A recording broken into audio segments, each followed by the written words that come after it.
Good afternoon, everyone. Thank you all very much for coming out to the St. Augustine Alligator Farm today. My name is Max. I'm one of our reptile keepers here. Before I get started with our feeding demonstration, I have to go over a couple of quick safety reminders. So if you have anything on your person not necessarily attached to your body, any cell phones, cameras, keys, is that speaker not working right there?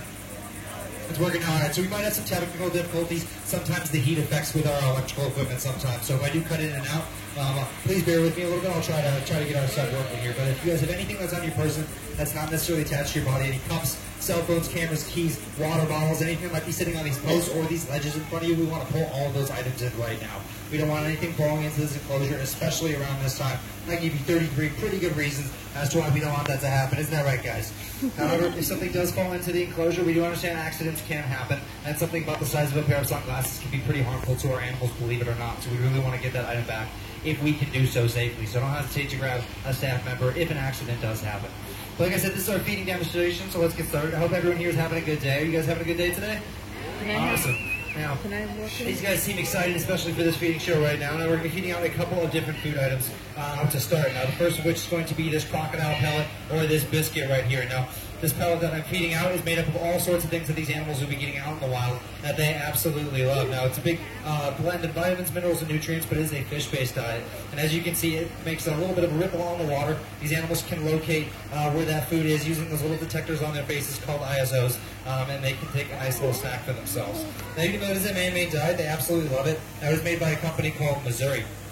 Now, Missouri makes lots of other exotic animal diets for zoos basically all over the world, and they're actually partnered with a company that you guys might know called Purina. So the same people that make your dog and cat food at home also might help make your alligator and your crocodile food here at the zoo as well. Now, the specific formula was created by some staff here at the alligator farm, along with some crocodile biologists and some therapists. So we're very, very happy to be able to feed this formula out here today. Now, you can see we have our animals hanging out on the outside of the enclosure, not really coming over for our feeding session. This is a training exercise. These guys have multiple opportunities to eat throughout the day and the rest of the week. So if they're not headed over, don't worry too much about that. These guys are very, very well taken care of in here. So we're going to be feeding out more than just this pellet here today. Now, I can throw it out one at a time, but we'll probably be here all day. This will make things a little bit more exciting for these guys. And for you guys, we can throw a whole bunch out. And they don't seem to mind sharing too much that way either. That's not going to be the only item on our menu.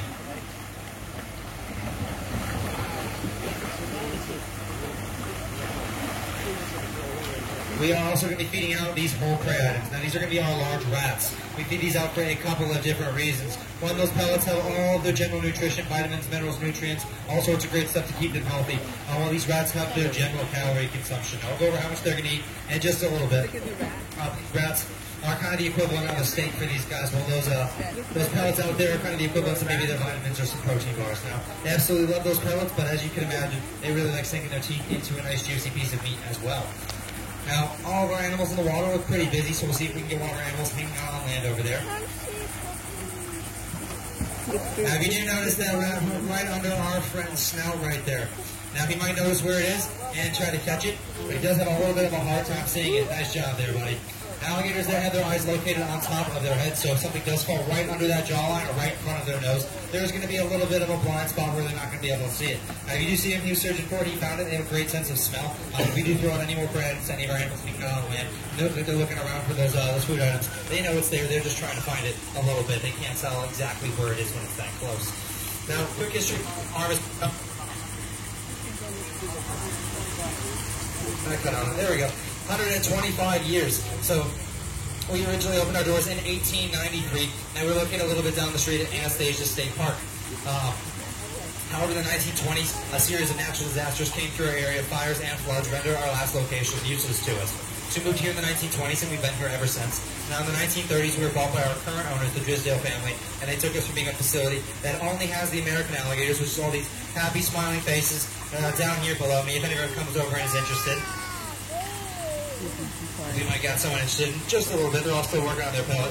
But having all 24 species of crocodilians that I encourage you to check out over in Land of Crocodiles after the show, along with having all the other birds, mammals, and reptiles that you guys are able to see here today. But back down to the animals in the enclosure over here. These guys are generalist carnivores.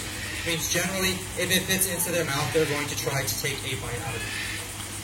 Let's see if we can get Chip here. Chip. Chase. Hey, Franklin. What?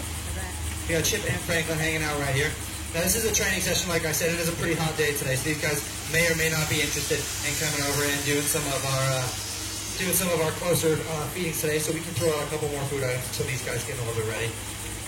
These guys are most carnivores, which means generally anything that fits into their mouth, they're going to try to take a bite out of it. Made of meat, it's safe for them to eat. A little bit too far past you, buddy. You might go around and find it. His friend might find that in just a second.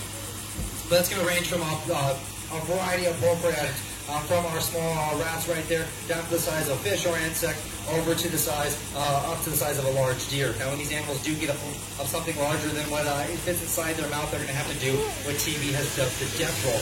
I'm sure you guys have both seen it or heard of it. Now, the animals grab onto whatever they're going to get a hold of.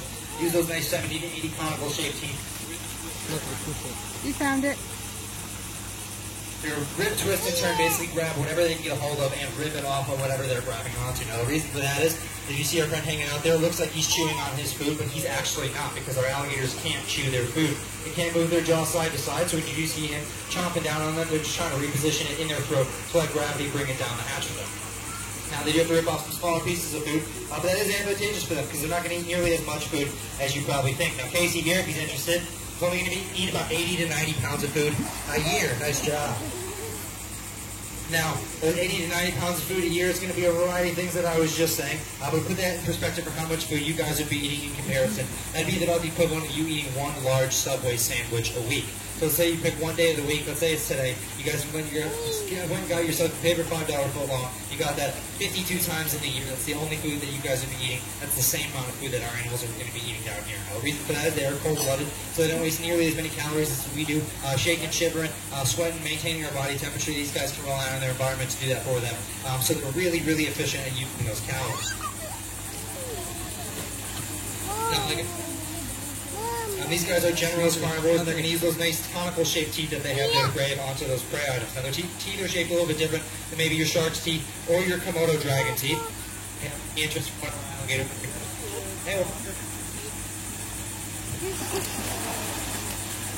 Hey, Walker.